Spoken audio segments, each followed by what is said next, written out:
The date is Friday, April 21st. I'm Louis Morals, and this is a Market Bull Update. Mattel's stock is plummeting after the company posted disappointing results for last quarter, including a 13% decline in sales of Barbie.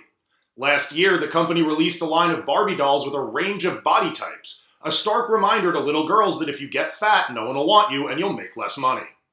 In contrast, Hasbro's line of Disney princess dolls has performed extremely well, because these days it's not enough for a doll just to be hot, she also needs a rich and influential father to be desirable.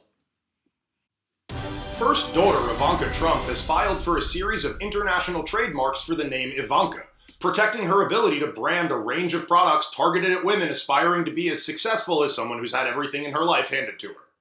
Her current brand sells under the name Ivanka Trump because her last name, and I quote, already represented luxury, glamour, wealth, and aspiration, so it'd be foolish to set her birthright aside in favor of something more generic.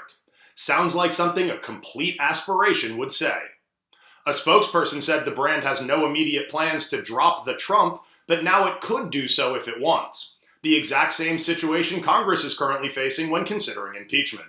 The Trumps see no issue with profiting off the presidency, claiming that people wanted a president who would run the country more like a business, and nothing screams corporate executive more than enriching yourself regardless of how well your company's doing. You know what? The fact that there aren't Obama-branded 40s and menthol cigarettes show what a loser he was. #sad.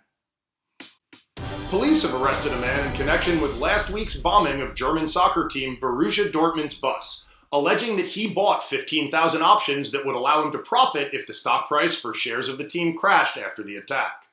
While we happily blame an entire religion when a terrorist is motivated by Islamic extremism, you can't blame financial terrorism on anyone. Nor can you prove that my recent portfolio reallocation had anything to do with prior knowledge of any planned attack. In other financial terrorism news, it turns out that bond investors prefer developing countries with dictators over democracies. While human rights are cute and all, a democratically elected government must answer to the people, while an autocratic regime is more worried about losing power due to a bond default. And the market rewards leaders who focus on making credit payments instead of making sure their people have food. You can learn more about the best dictatorships to invest in by watching our new special, Totalication Strategy, Credits and Despots. I just received the following Wall Street Journal news alert. Parents pay $5,000 to $15,000 for a high-end closet for their child. Quote, we wanted a more glamorous look. $15,000 for your child's closet? Are you poor? And at $5,000, at least your underprivileged kid will have something to come out of when he turns 14. Shares of U.S. steelmakers rallied on news that President Trump is launching a trade probe against cheap Chinese steel imports, with the administration citing national security concerns as the motivation to protect domestic manufacturing. Going through the numbers, the Defense Department utilizes 0.3% of the industry's output, and less than 2% of U.S. steel imports come from China. So while the justification for this move might be questionable, Trump is clearly trying to prevent any chink in the armor. This has been a Market Bull Update. I'm your host, Louis Morals, reminding you that it's only okay to finish second if you're talking about your marriages.